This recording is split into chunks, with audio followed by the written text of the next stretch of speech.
afternoon, guys. Just going to start in on the installation of the Jeep truck onboard air and 220 installation, which is the horn. Installation manual is downloaded through a PDF, and let's get started. Looking at the manual here, guys, it has a brief description that the entire job should take about 6.5 hours.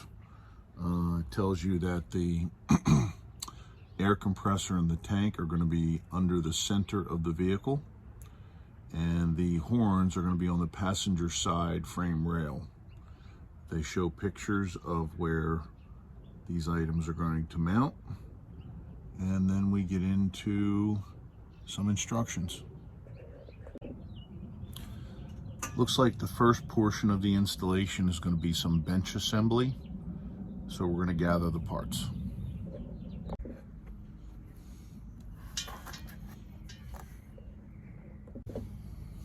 Okay, guys, the instructions have an F1 or an F4 in this port, and in parentheses it says for 220 only. So I'm assuming that I take this plug out and I'm going to go into the box for the train horns, which I grabbed the wrong box. I'll be back. Okay, guys, I ended up finding the 1/4 by 1/4 90, and we're going to put that in last just to make sure I have a direction that 90 is supposed to go. Here is our juice. When we open this up, it's got to be cut open. So we're going to give her a cut there. And that's good. And we're going to put 2 drops of juice, as according to the directions here, on each fitting. So we're going to go 1, 2,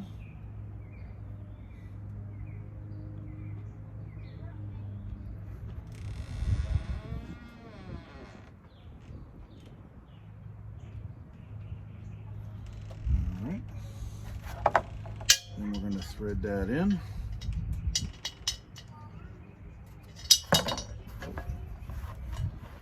We want to make sure we get the correct orientation for that as well.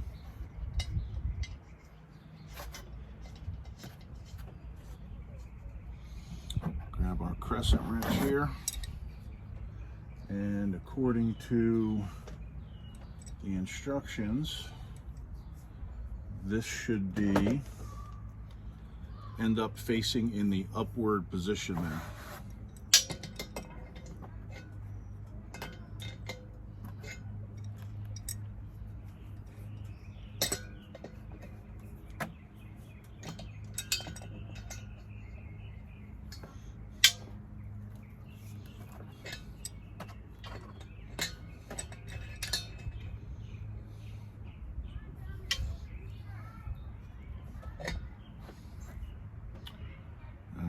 Didn't want to over tighten it too much, and we'll go through and do all the appropriate fittings here with the juice.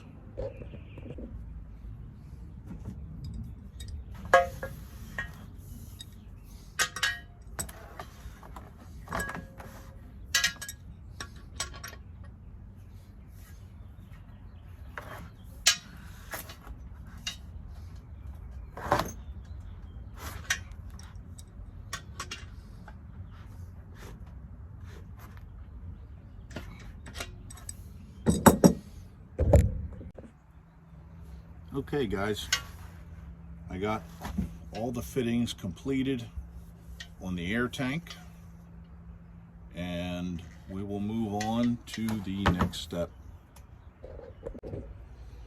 Okay, guys, the next step is to install these rubber pieces on the tank mounts so that the tank does not vibrate and make a lot of noise.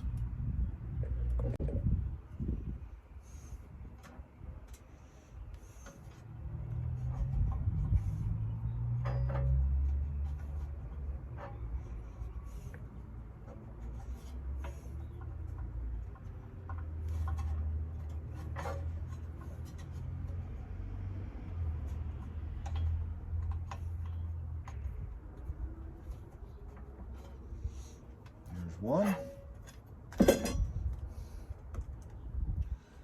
and here's two.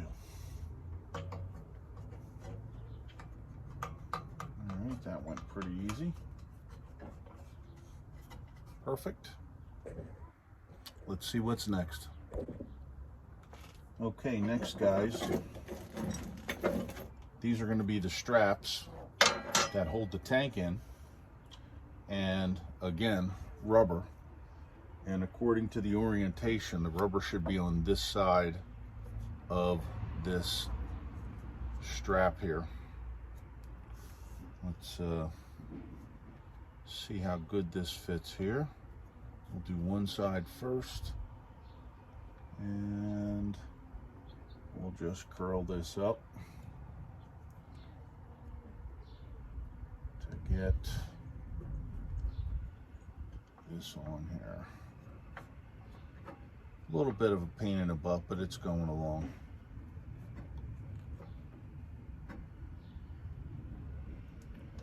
There we go. Get the hang of it.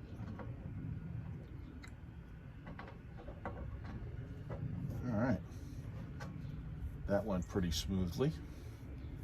I'll do the second one. Okay, that wasn't too bad. We got the tank mounts all ready to go. They have the rubber on them, and we're going to do some sort of bending action to these at some point. And let's continue on the instructions. Okay, guys, next step is to install the compressor onto the bracket. And it's important that the orientation is as such, which is the head of the compressor is facing the portion of the bracket in which we just put the rubber.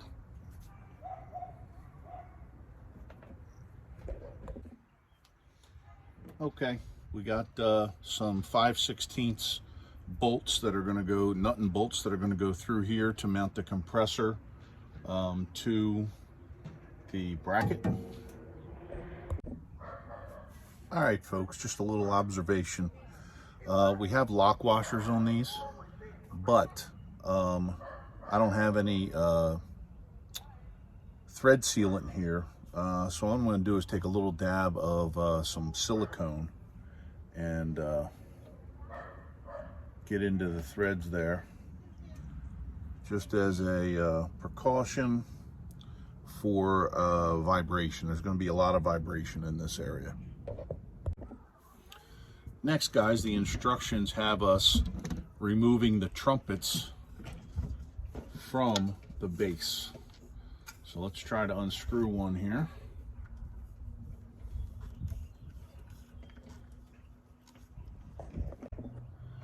Next thing, guys, they have us removing the trumpet from the base, and these can be a little bit tight. So we're loosening that up there. And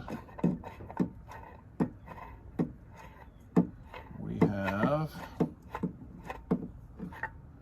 one trumpet removed from the base. And just take note that you do have an O-ring here that you do not want to lose. All right, guys, next, after removing the trumpets, is installing the horn driver solenoids with the horn driver to the existing bolts that are already here.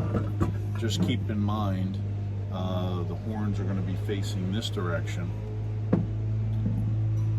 As you can see, it's going to be one horn here and one horn here. And the orientation of these air fittings apparently does not matter at this point. These are already have thread sealant sealing the solenoid to the base here. One thing that I'm going to do, guys, I don't see any lock washers for the horn here. So what I'm going to do is put a drop of the juice here, and we'll see if that helps seal some threads here to keep the nut from coming off. At this point of the installation, guys, I had the wrong bolts in the kit for the threads per inch that were on the horn bracket. I ended up calling up and talking to Pete at Kleinn Horns, and they so graciously sent out the correct ones. Again, this is an installation video as a test store, so there would be some things that they need to work out. Thank you.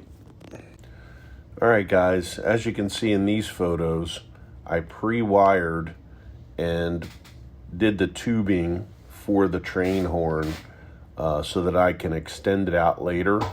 It's much easier to do it this way so that you're not trying to do these difficult tubing connections and wire connections while you're underneath your vehicle.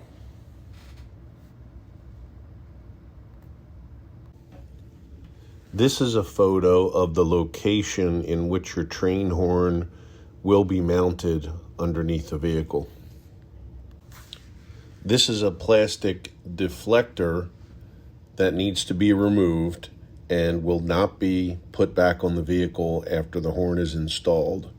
I don't know what the purpose of this is for the Jeep in general, but apparently it is not used. First, I would like to mention that I received 2 horn brackets. One was in the onboard air kit and the other was in the 220 horn kit for the Jeep Gladiator, so that's why I have 2. But I had to make a slight adjustment to one of the brackets so that the train horn fit against the angles of the brackets and the framework that it was being mounted to. The next group of pictures you're going to see is where the air horn sits underneath the vehicle, which is actually underneath the passenger seat. You'll also see that the trumpets are mounted. I have tubing ready to be ran and wire ready to be ran to the button, and tubing ran to the air compressor. Next, I jumped ahead and decided that I wanted to put the button for the train horn in the pillar itself. This is pretty good because you can hang your hand there, ready to go to push the button. These are a few pictures showing the slight modifications that you had to do to that pillar mount in order to fit the button. It was fairly easy, and I still like where the button is mounted today. However, I did go ahead and upgrade the button to the detonator button from Kleinn air horns, which is not a recessed button that comes with the kit. All right, guys, before putting this assembly underneath the Jeep, I installed the air suction line and just a little bit of direction. If you're looking at it this way, the 90 needs to be facing to the left, as the air is going to go up. The suction tube is going to go up into the engine compartment. Next step here, I'm going to be installing the hose from the air compressor into the tank here. Looks like I'm going to give it a little bit of a twist for it to go in, and I'm going to use the juice. Let's open that up. Get a few drops of juice on here. Should have had it upside down ready to go.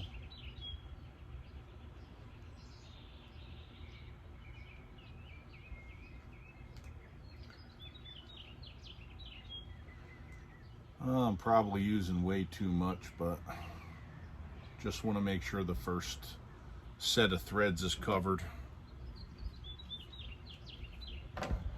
Let's give it a little loop. And we're going to go in right here.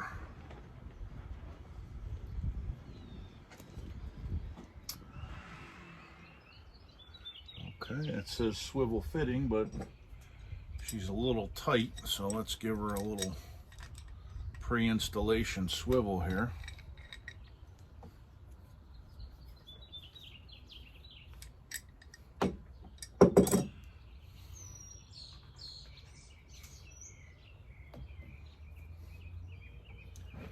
All right, let's try her again.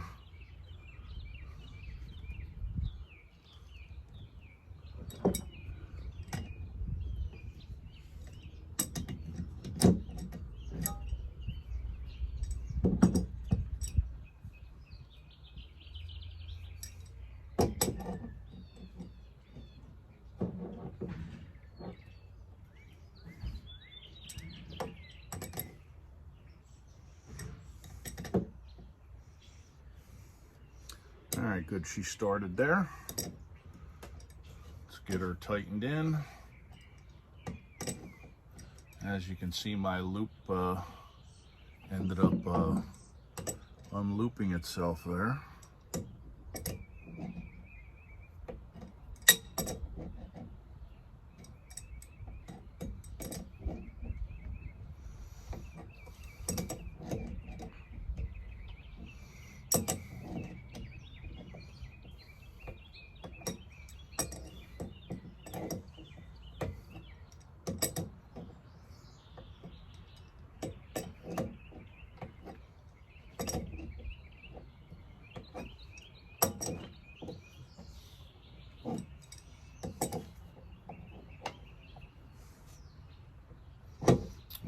She's just starting to bite there.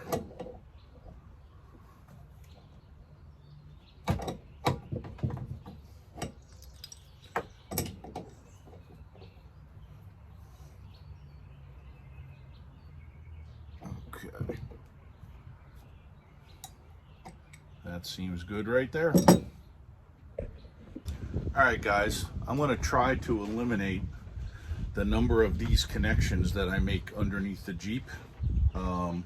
So I'm actually going to connect this air hose to this end, which is going to be the one that's going to be routed to my air connection that I put in the bed of the truck. They're very difficult to do when you're not in a precarious position, so I'm going to try to do this one on the bed of my truck. Now the object of this is to just heat the tip. In previous connections, I used a heat gun and a torch, and the torch and the heat gun apparently heated up too much of this. So we're going to give it a try here with, it's almost like a mini torch, but we'll heat that up for just like 5 seconds. And then we're going to try to push it on here.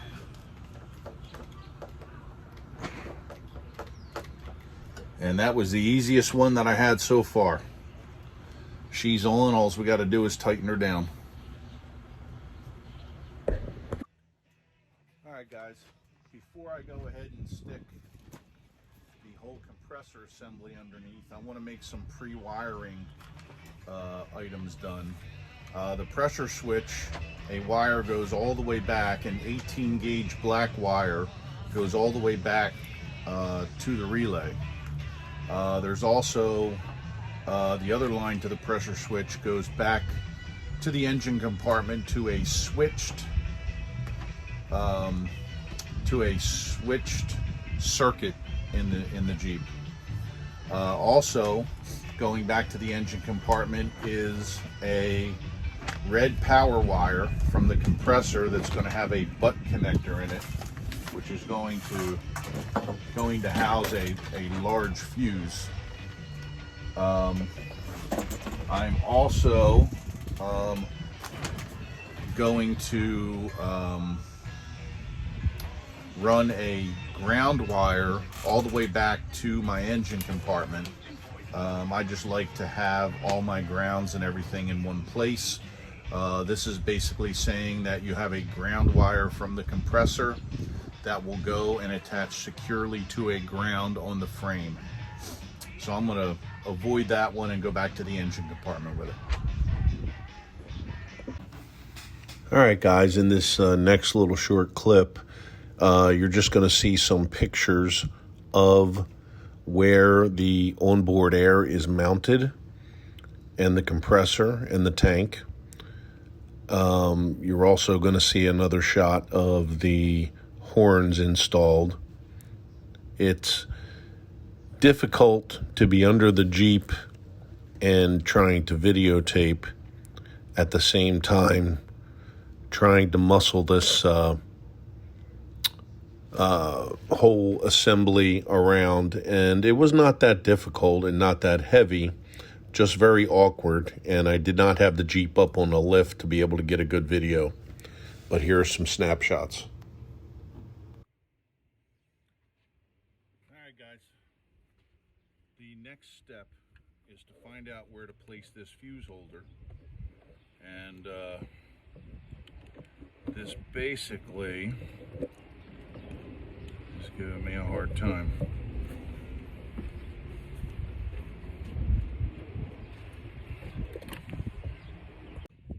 All right, guys. Next step is to figure out where to put the fuse holder and where to put the relay.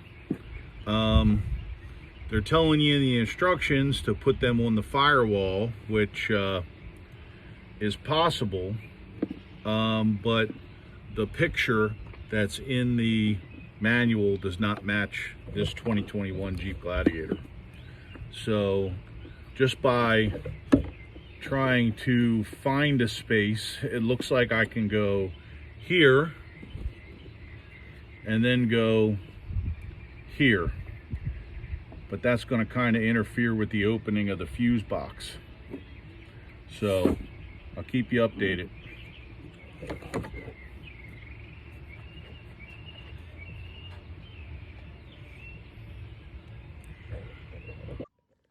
right, guys, this is what I ended up with. I have a pigtail that's going to go back to my relay. My relay is close to my hot. This wire goes out to the compressor, and we're pretty good for now. But what I got heavy duty Velcro on these. Didn't need Velcro on that because that'll just pop right out. But we are all good on this step here. Push her down and we're good to go. Okay, guys, this is my final electric connection at my battery. I have the hot wire going into the solenoid and then out of the solenoid going out to my compressor, and I have the grounds grounded to the frame of the Jeep in the engine bay.